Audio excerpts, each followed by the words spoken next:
Everyone has a story to tell. It's my mission to tell it. Unscripted, unedited. We are on the record.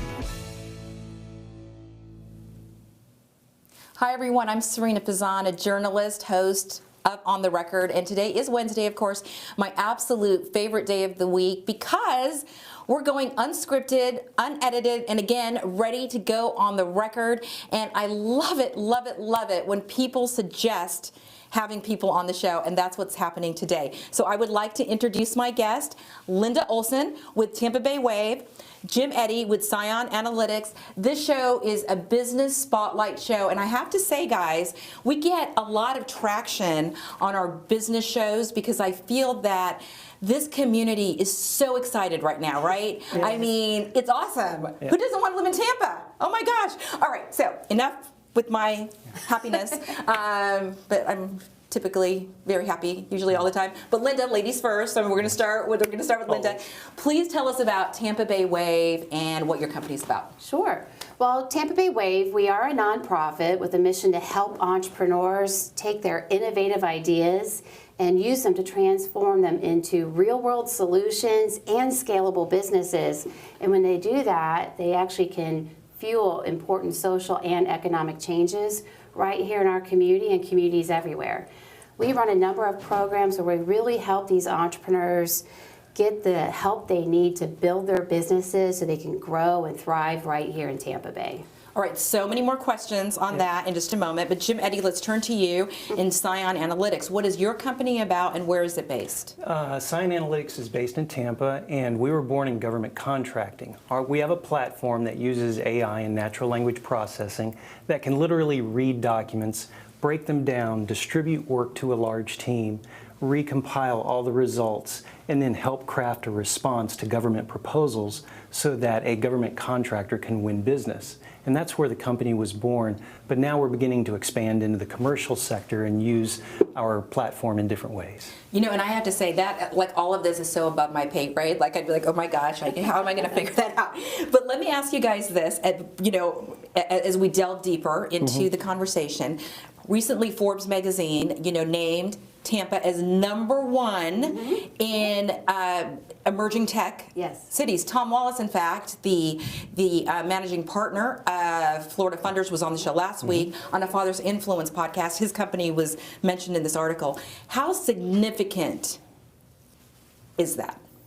Oh, when you have the outside world finally starting to recognize what we know we've always had, I think it's a game changer. You're seeing not just that Forbes article, but we have companies that are starting to relocate here. We have a large investment group that just announced that they're relocating here. You know, 10 years ago, we were talking about the brain drain from the region, and now it is a net inflow of talent, capital, and other resources to help grow our innovation economy here. And Jim, you've actually had to hire more people, correct? Yes, we've hired 24 people in the past year, and it's a challenge because the Tampa Bay area is very hot right now. I can see the difference because I've worked in the Tampa Bay tech community for decades, and it is totally different now. We are getting seen by the outside world as a top tech hub. Of course, Linda and organizations like hers have been laying groundwork for years. And also with our organization, we're beginning to mesh the government and defense world in the Tampa Bay area with the commercial, which hasn't happened before. So, do you feel that this adds more pressure on this, or is it just more excitement to get the right people? Because Jim, when you just talked about it's difficult sometimes to fill some of these positions, why is it? And you both can please weigh in on this. Why is it? Is it because we need to get the talent in town? I know there's been a lot of talk about this, and yes, I am opening this up. I mean, people have talked about, like, maybe it's harder to get people to come into work because of some of the benefits we've seen during this unprecedented time. So I would love to get your perspective. Is it part of it because of that, or is it also trying to find the right talent?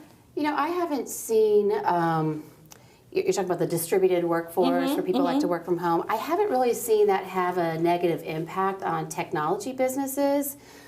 typically they tend to be a little bit more flexible. I see a lot more of that impact on more traditional businesses, retail, hospitality, things like that. I mean, I've known companies for years that have been growing here and have distributed workforces all along. So I think it's great, but it's even better when the talent's here. What I think we're seeing, in addition to an influx of talent, and hopefully we continue to get more, but when, you know, they always say if you can't see it, you can't be it. You know, we're talking about growing the technology talent here in our hometown. So when the kids and other people in our own community can see that there are tech companies here, there's tech jobs, there's opportunities, I think that's going to help a lot of folks either think about retooling some of their skill sets or maybe help some of these kids get more excited about pursuing careers, whether it's STEM or entrepreneurship or something else. You know, you bring up a really good point when Linda, you talked about that maybe we're seeing that impact more in the hospitality, retail. Believe me, I hear it all the time in that industry. So Jim, do you agree with that? Like, it's not really tech that is...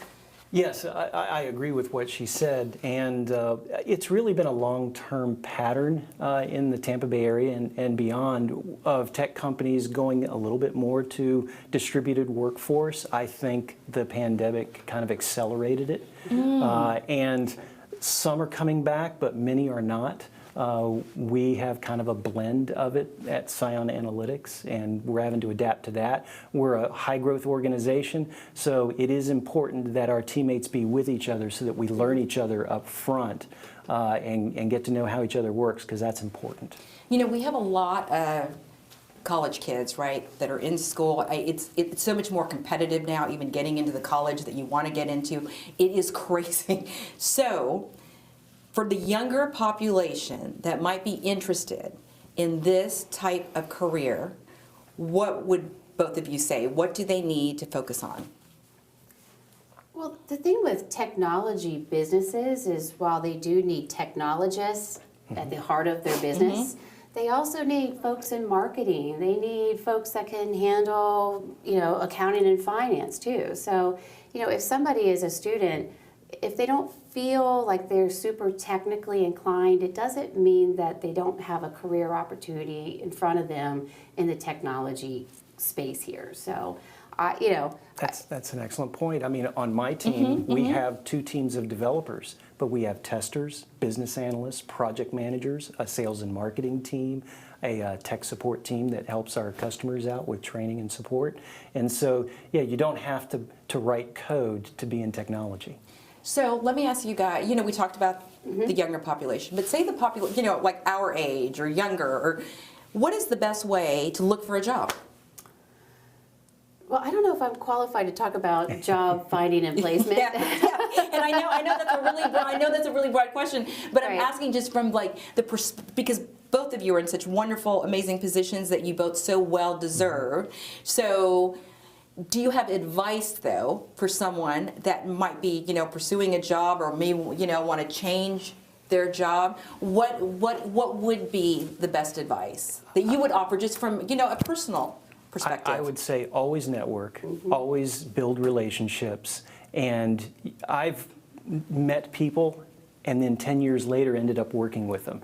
Wow. So always build relationships, do your best to maintain them, because you never know when that's going to mean an opportunity in the future, either for you or for the other person. So when you maintain the relationships, do you mean, you know, keep all your contacts like on an Excel spreadsheet, or, you know, text them here and there, or send an email or newsletters, or what would you guys say? Well, I think when you start, I mean, just you need to put yourself out there, right? You know, so go to events. Now you're starting to see events in person again. That's always good. But it's always about, to me, relationship building and not just having a list. Get to know these folks. Let them know what you're capable of. But as you stay in touch with them, you see in places, you see an article they're mentioned, say, hey, I just saw you in this, or I see your company's expanding, that's great, you know, are there opportunities? I mean, those are the kinds of things that you got to stay on top of it a little bit, so. And Jim, please. Well, what I were you got saying? my current role based on a relationship. I wasn't even looking for a new role. So it happened by accident. Happened pretty much by accident. Okay, so what happened? Tell us, share. Well, I have a friend who's in investment banking, and they were working on an acquisition deal, and they asked me to come in to help them on some due diligence with the technology of the acquisition. And so I was in there analyzing the platform, and while I was doing that, the person who was looking at buying the company just started talking with me and heard my analysis and everything. And basically within hours, they offered me the job as CEO once they acquired the company. Isn't that amazing? That's awesome. And what an inspiring story. All right, Linda, now that Jim's shared, you've got to share too. Like, how did you end up in your position? Well, in my case with Tampa Bay Wave, I actually started the organization. Yes. She did, but what inspired you to start it? Well, I was going to say, when you talk about jobs, I mean, sometimes it's also creating your own job. I mean, that's the beauty of entrepreneurship is, if you see a problem worth solving, and maybe some of them can turn into a nice business, some can turn into big scalable businesses, In my case, I'm a Tampa Bay native, born and raised in St. Petersburg. And I found myself up in Boston and New York in my early career working for those things they called .coms back then. Oh, yeah.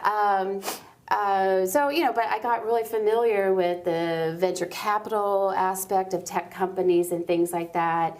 Fast forward, I found myself back here in '06, mostly for family reasons, and thought I'll just look for one of these tech companies in Tampa. And there was hard to find that many here. I really never set out with a personal goal of I want to be an entrepreneur and build some big breakout company. I didn't have dreams of being the next Mark Zuckerberg or anything like that. But I had an idea one day. I had an idea, and I had known enough to go maybe there is a little bit of some legs to this idea. Started socializing it, and before you know it, I had a lot of support, and we were trying to build this. But what I was realizing as I was trying to build this, I didn't expect Tampa Bay to have the same tech startup community that maybe I was familiar with in Boston, right? But I kept finding people say, what you're doing might be too big for Tampa. You're going to need this venture capital or somebody to fund this, and we don't have a lot of investors here. And I'm like, but I'm here now, and I don't really intend to go back up north, and so we're going to do it here anyways. But then as I started finding other entrepreneurs, I had to turn over a few rocks and stones to find other people doing what I was doing at the time. But we started finding out that all of our challenges and issues were the same. And then I'm like, so the issue isn't me and my startup. The issue is something bigger. And so how do we address this? At first I thought, I started a meetup group, for my peers, for us to get together. We were comparing notes and sharing tips and ideas, and it was great. But at some point, something bigger needed to be done. And so, we tried to talk to folks in town thinking maybe certain government agencies or whatever might be the right people to make these changes. But at some point, it's it's no one's job, so I guess we'll do it. Yep. You go, girl. Right? I'm so proud of you. And all those people that said before, we're not sure, if there's a venture capitalist here, so on and so forth. What would they be saying now? Well, what was so frustrating to me is all the right ingredients are here. There's plenty of capital here. Yeah. Now, were they going into tech businesses? Not so much, but I'm like, if we could figure out how to build a stronger tech community here, we can build a community that actually can attract the capital that we want and the talent. And by the way, when you start doing that, isn't that good for the whole community? Absolutely, 100%. And I think on that note, it's a great time to go to a break, because also what I love about this show is we also get personal. It's not all just about business. So we're going to go to a break, we're going to come back, and we want to get to know the two of you guys a little bit better. So stay with us, everyone. Coming in from LA, DJ Robbie Drums himself. I love show days. I always have a huge smile on my face. Yeah, it's gonna be like it. It's my absolute favorite day of the week. What is it? I'm Sarina Fazan. What is Bitcoin? What is blockchain? Red House Streaming, powered by CPU Communications, is the home of my show, On the Record. Thank you for joining us. If you have a message and you want to get that message out there, streaming is the way to do it.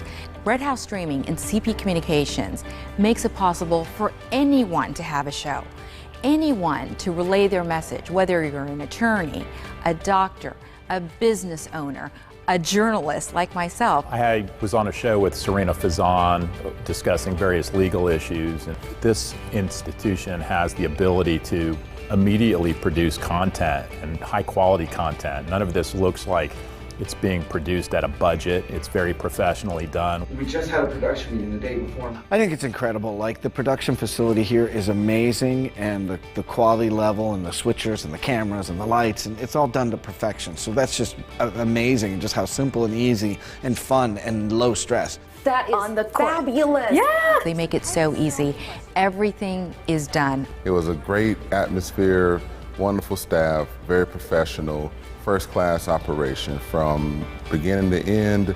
I felt like I was a part of a family. We're going to roll your hands around and up behind your head. I would tell people if they're intimidated or afraid or nervous, don't be. Red House Streaming and CP Communications makes it so easy.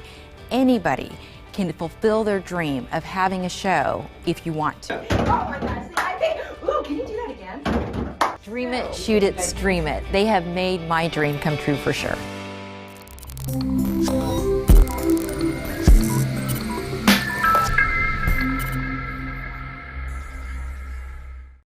Okay, I have to acknowledge the video that you guys just saw. Beth Weber, who you met here, she's a senior producer for CP and the head of my digital. Was that not amazing? It was awesome. I know, oh my gosh, she captures the essence of the show. And I just want to give, so we are at CP Communications and Red House Streaming. This new set, I just feel is so amazing. It brings me back to my roots, right, of television for so long. I'm here with Linda Olson, Tampa Bay Wave, Jim Eddy, Scion Analytics. So appreciate you both being here today. And you know, as I said, I love to get personal as well. And we're talking about the tech industry and how much it's booming in Tampa. So yesterday, what an honoring. I was so honored and so flattered to be named to the advisory board for Visit Tampa Bay, because I'm also the host of their show, Unlocking Tampa Bay. And just looking at some of these numbers, right, of how much Tampa is growing, why do you think, and I'm so proud of it because I've lived here for 20 years now, why do you think Tampa is emerging the way it's emerging as it is? Well, I think Tampa has always had a lot of good things going for it, but the outside world didn't know. And it also took a few things growing and coming together, such as building an infrastructure of the tech community like Linda has, and then the community being able to retain the talent in the city and retaining the investors and having people stay home as opposed to going to other tech hubs with their capital and talent. Well, now they're staying home, and that's been important. How about you, Linda? What do you think? Well, I think communities have to be intentional about building the infrastructure that supports this tech community, especially because you're really talking about almost transforming the economic engine of this community. I mean, if you look at the history, it's been primarily agriculture and tourism. So how do you build a tech community here? There's been great organizations, Tampa Bay Innovation Center, they've been doing work for a long time. Tampa Bay Tech has been doing work for a long time. I think we were additive, but I think you've seen more and more organizations being added to the ecosystem here. You've got Synapse, Embark, you've got others.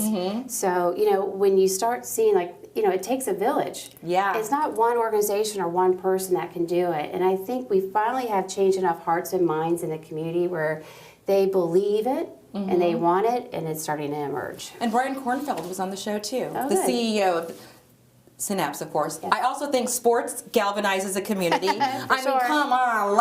I mean, we are on fire on that as well, you know, so I feel like that also draws in. Well, the whole country's talking about Tampa Bay, Yes, right? Whether they're talking sports or tech, right? So Absolutely. So, you know, okay, getting personal though, right? CEO, founder, what What gave you that, and let's start with Jim this time, Linda. Sure. Jim, what gave you that drive, and what advice would you give to people? Because there's not very many CEOs out in the world, you know. Come on, modesty aside, Well, you know, what drove you? Well, in my career, I started off in software development, and when you're in software development, you're always learning. You're always expanding yourself, and I did that for 12 years, and I got to a point to where at that point I wanted to work into management. And so once I got into management, I began to think the same way with that type of role. How can I expand my role? So I was always looking to expand my responsibilities and my abilities, and it just grew over time. That's wonderful. And Linda, I want to talk to you just also from the mother's perspective, right? So with my career, there were many, many moments. I worked evenings, you know, I anchored evening newscast. I would work sometimes covering hurricanes. I wouldn't be home. I have a 14-year-old daughter, Sammy, who I talk about all the time. She would struggle with that at times and would say to me, oh my gosh, you know, work is more important than me. I bring this up to you because you have two little girls, right? A 6- and an 8-year-old. Yes. So from the mom's perspective, how do you deal with that? Well, you know, it was interesting. They get exposed to it. I bring them into the office once in a while. But I've been trying not to make them feel like I'm trying to push them into anything I do. I want them to figure out what's right for them. At the same time, though, they are getting exposure to seeing a woman, their mom, who's running a business, right? And it was so cute. One day I was walking my kids to school in the morning, which I used to do, and my oldest daughter says to me, so, because she had just been at my office, she goes, so, who's your boss? I'm like, where did that come from, right? She's like, who is your boss? And I'm like, well, actually, I'm the boss. Like, there is no other boss above me. She goes, wait, you're the big boss? And I'm like, yeah. And she goes, like, of like your office or like the whole thing? And I'm like, the whole thing. And she was like, well, how do you do that? That's so cute. Now, is this a 6-year-old or the 8-year-old? The 8-year-old. Oh my gosh, right? that's so cute. And I said, well, I actually started the company. And she goes, wait, you can start a company? You know, so just, but that to me, I would love that to replicate with kids everywhere so they know they have those options. You know, when people see there's opportunities, it gives them hope. It gives them ideas to pursue. So, you know, there are some sacrifices you have to make as a working mom, particularly as a working CEO mom. But at the same time, I think there's other very influential and intangible benefits that my daughters are getting out of it too. The lessons, right? And Jim, I don't mean to say that men don't give the same lessons to their kids, because you have a 29-year-old, did you say, and a 26-year-old? Yes. A boy and a girl. Right. And please tell us what they do, because, okay, I'm not proud, but go ahead. Well, my son Jordan, he's a land use lawyer here in the Tampa area, and my daughter Morgan is an investment banker in New York City. Amazing. And my son is very passionate about land use. When we were growing up, we would do family vacations, and we would just go to a city, and we would land, and he would walk us around that city as if he'd been there before. Wow. He would study it and show us all of the intricate designs of the city, what works and what doesn't. So he's doing exactly what he's passionate about. And my daughter got exposed a little bit to what I was doing in the tech community, you know, growing companies and so on. And but she's really into numbers, and so she got into finance and investment banking, and so now she works for a private equity group up in New York City, working on acquisitions of tech companies. Awesome. You know, isn't it amazing, honestly, like sometimes I feel like we don't even realize the impact that we have, not just, you know, on our children, but children in general, or people we meet, the examples that we can set that really, I feel, build the future of America. Yes. 100%, right? You know, it's interesting. We are running one of our 90-day accelerator programs right now. It's called Tech Women Rising. It's 15 women-led companies based here in Florida. They're all tech-enabled. It's really cool. And I I think all of them are doing incredible things, but one of them is actually, for the first time ever, we have a 14-year-old CEO. A 14-year-old Yes. CEO? We need to get her on the record. Oh my Yes, gosh. you do. And what I love about this is, like, most of the companies we work with are solving really big issues, big problems. Some of them are saving lives, they're in health tech, they're saving the climate, they are helping people with affordable housing issues, you know, figure out how to get mortgages, you know, working around the traditional lending systems. And anyways, this particular 14-year-old, her startup is called Rare Guru. It came from her own personal experience. She got diagnosed with a rare disease. And Bless her heart. if you don't know anything about rare diseases, there's like over 7,000 identified rare diseases, and by definition that means these are diseases that no one's working on specific therapeutics or medicines, pharmaceuticals for, because the populations are too small. But when you have 7,000 of these, and how many people have these diseases, you're talking a very large population of people who can't necessarily get the same support for their situation as you can with some of the more larger, Right, or recognizable, right? or So more established she took diseases. it on her own because it was so frustrating to her, if not devastating at times, not to have the right information. She worked to put together this platform, and this platform actually can solve or serve as an important knowledge sharing tool for people with rare diseases. What is her name? Claire Barrow. Claire Barrow. Yes. Sweet little Claire Barrow. This is Sarina Fazan sending you a personal message. You go, girl. I'm so proud of you, and you need to come on this show. I want to meet you. Everybody in my family, too, are, except for me, they're doctors. So I really, and I did a lot of medical stories in my career. Okay. So I understand that world. And yes, Claire, please tell her she's got to come on the record. Right? But I was like, I'm already thinking, how do I get her in front of some of the other kids in our community? That Definitely. way, because I mean, if I go and talk to these kids, no matter what I do, I still look like an old lady. Well, we may be right? able, But having a 14-year-old come and talk to them and saying, I'm actually doing it, I think is hugely influential. Well, we may have an avenue for that, because tomorrow there's going to be a very big announcement about the show, and I'm very passionate about kids. In fact, I have a franchise called Kids in the Community. Oh. So, you know, so they're hopefully, you know, let's put it out in the universe. You never know. For sure. So as we close up this show,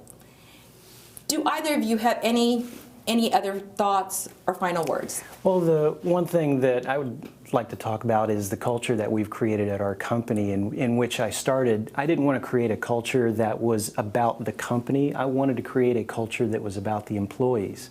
So I always tell them, make the job what you want it to be. And we've begun to do that. And me being here today is a part of that, as my communications manager was not the communications manager to begin. And so everyone is beginning to look at their career differently, and we're doing career plans for everyone. And it's really helping people to grow.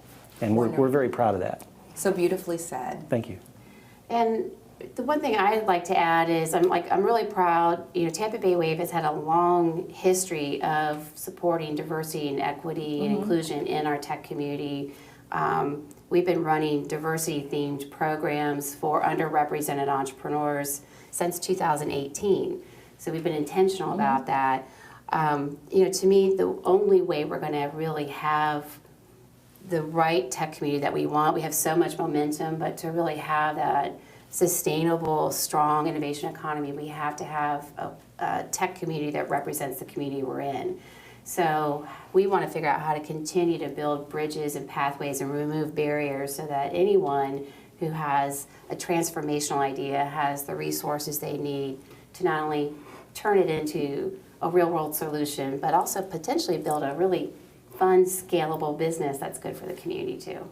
Also, so beautifully said. Jim Eddy, Linda Olson, so wonderful to have you both on the show. We have more information about their business. In fact, here's my favorite screen that goes up where you can find me. You can, those are all my platforms, and soon there's going to be even more platforms. But you know, you can share this video, you can share the Facebook show, and again, there's information about your companies on there. And I truly Appreciate the community support. Again, thank you both so much for coming on. Have a great day, everyone, and stay safe. Thank you. Thanks for having